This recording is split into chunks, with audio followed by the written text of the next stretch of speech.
Þá ætlum við eftir að snúa okkur að öryggi starfsfólks í sjávarútvegi og ætla Jón Pétursson, rannsóknarstjóri sjóðsviðs hjá rannsóknarnefnd samgönguslysa, að fara yfir með okkur hvort rafrænar lausnir geti fækkað slysum og aukið öryggi sjómanna. Gjörðu svo vel, Jón.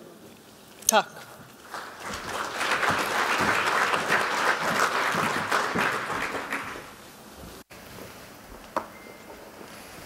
Komið sæl. Ég ennþá að hugsa myndbandi sem Ragnar var að sýna okkur. Ég hefði látið hann að hafa tannbursta minn.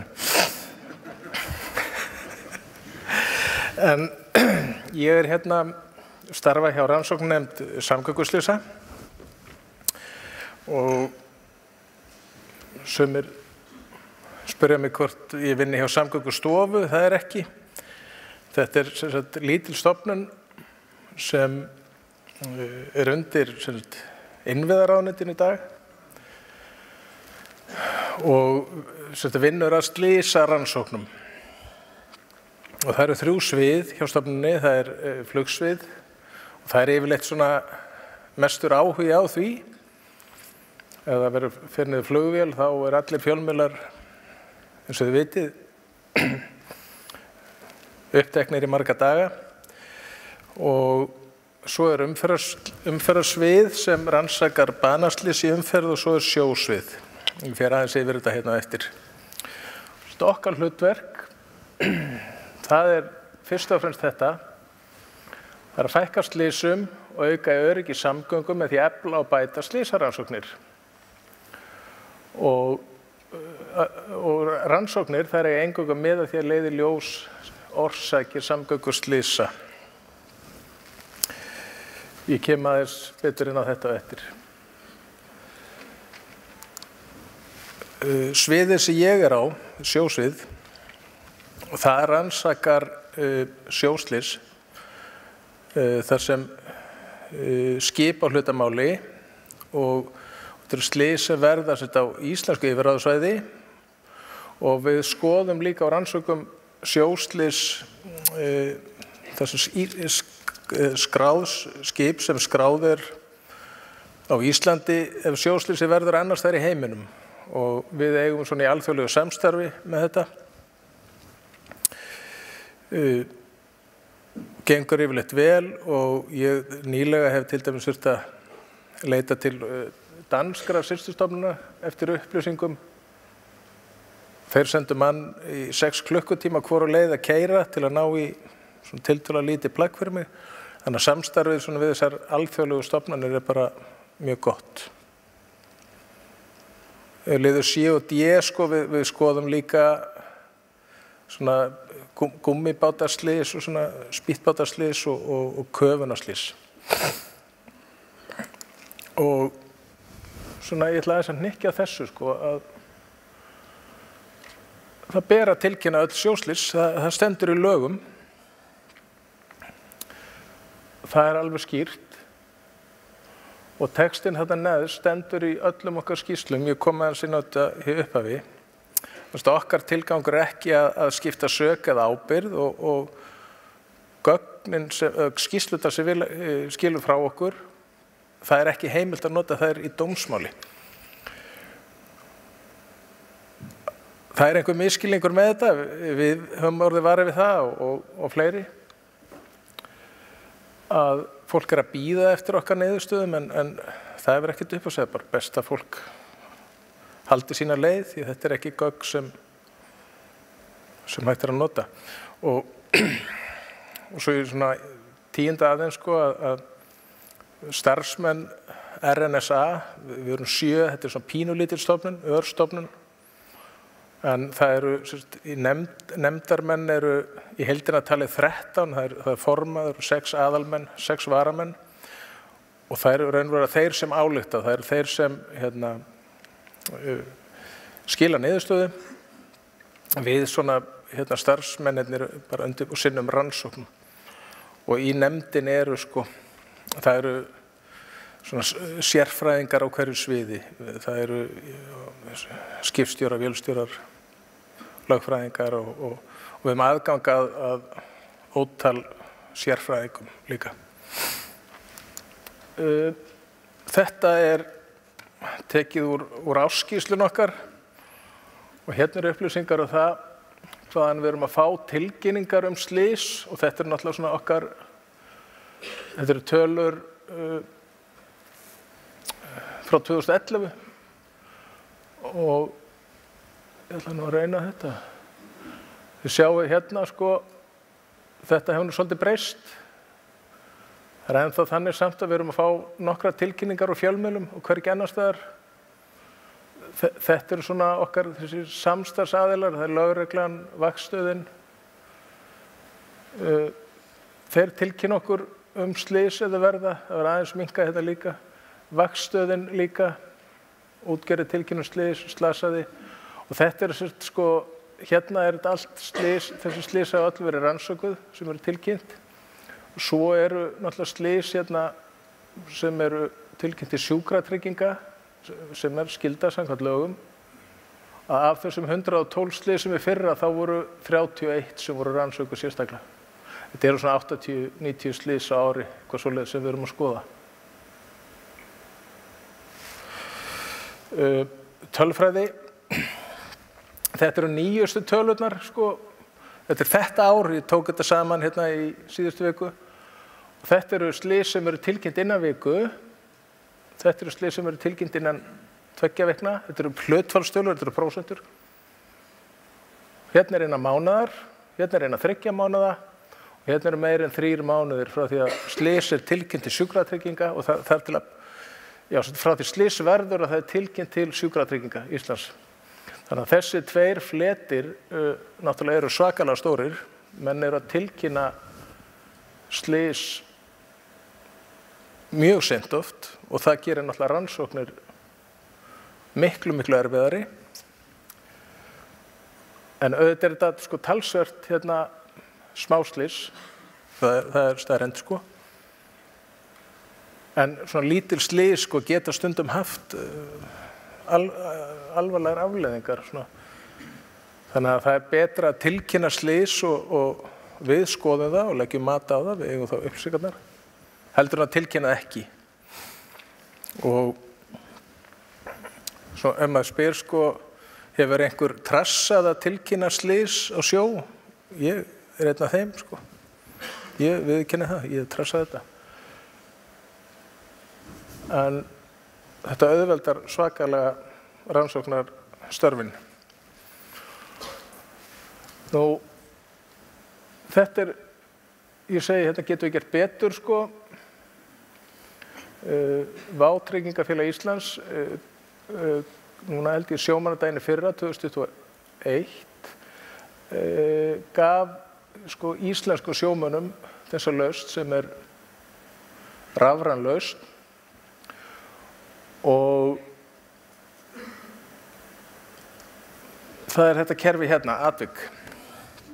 Þetta er kerfi sem verður í eigu rannsóknarnefndarinnar. Við munum í sjálfu sér ekkert mikið hafa því að segja eftir það.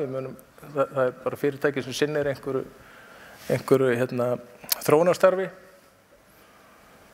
Og þetta er slysaskráningar, ábendingakerfi og er hugsað svona sem forvarnartæki. Ég ætla svo sem sýna ykkur bara svona lítilega að þetta eru kerfið eins og lítur út. Þetta er hérna vantarlega innskráning, svo sem skráir inn, þetta er svona valmynd sem hann hefur. Og hérna eru lýsing á slysinu, vitni, þetta er svona miklu ítarlegra heldur en tilkynningarnar sem eru í dag. Og það er líka svolítið gott sko við þetta að þegar þú ert að skrá niður slys út á sjó, þá þarftu ekki endilega hugsa manni eftir þessu. Þú svona spurður út í hlutina þarna. Því að það gerist oft að þú gleymir að skrá eitthvað og svo er kallað eftir seinna, viku seinna eða mánuði seinna, varst ekki búin að skilja þessu og þessu og þessu. En þarna eru sko spurningarnar fyrir þig. Þetta er það sem snýr að útgerðunum. Þeirra viðmót og þetta er það sem snýr að okkur. Þetta er það sem við höfum svona mestan áhuga á, rannsóknarnefndin, að það er að fá upplýsingar. Það er að segja upplýsingar yfir slys, öll slys, til þess að geta svona fókusera á hvar hægt að gera tillögur í öryggisátt. Og það svona eitt af meginmarkmiðum nefndarinnar. Það að leggja fram tillögur í öryggisátt og þær eru sem oft þær eru það breytingar á reglugerðum eða jafnvel lögum. Og þær eru sendar til umsagnar alla sem eiga hagsmuni að og það yfirleitt byggt á okkar rannsóknum. Og þetta svona draumastaðan okkar að geta gert tillögur í öryggisátt áður en slysin verða og þetta svo sem þekkt víða. Þetta kallað stundum næstu því slys. Til þess að geta gert það einhverju viti þá þurfum við náttúrulega þessar upplýsingar. Það bara þannig.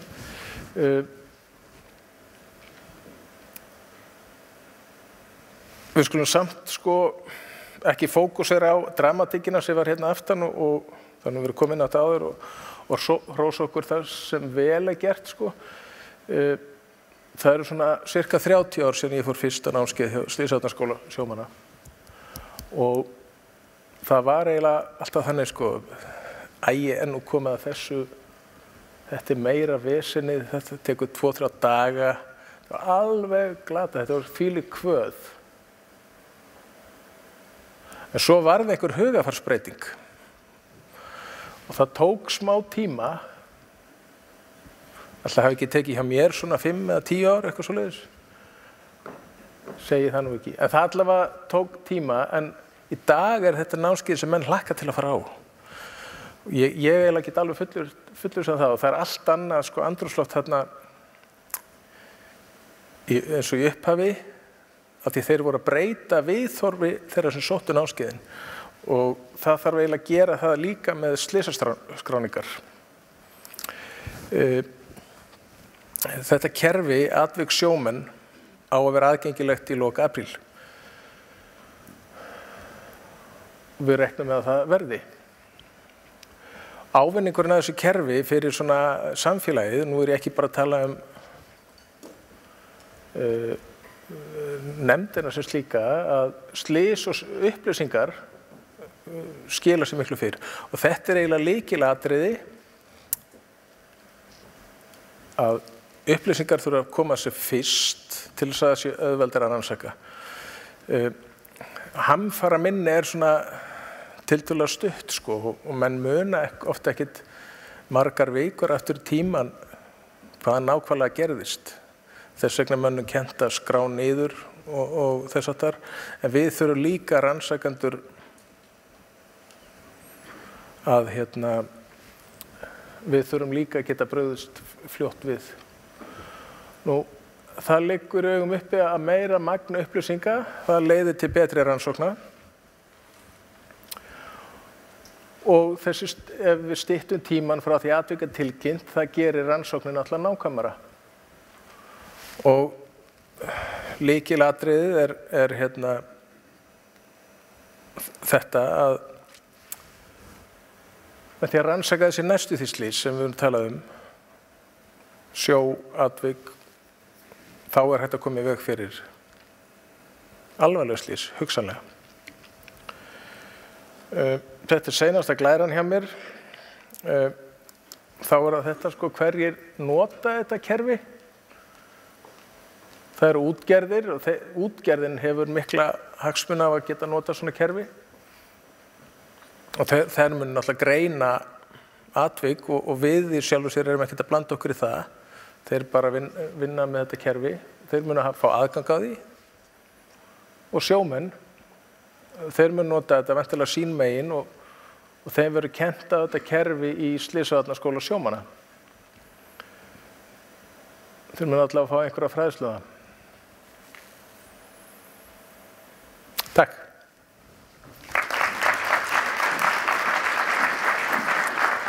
Það var í lengi.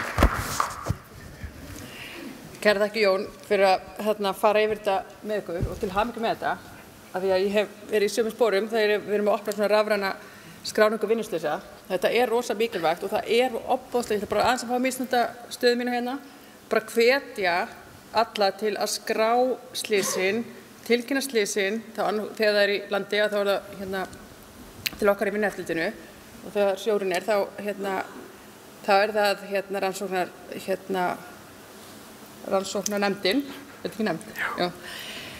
Og það skiptir svo miklu máli því að markmiðið með þessu forvarnastarf. Og við viljum geta rannsakað orsakir slysa til að koma í veg fyrir að það gerist aftur. Og auðvitað þegar þetta næstum í slys, þá skiptir máli að það verði ekki svona slys annars staðar. Og við getum ekki gert það nema við fáum vitneskju þessi slys, þannig ég bara tek heils hugar undir með þér, Jón. Þetta er mjög mikilvægt. Takk.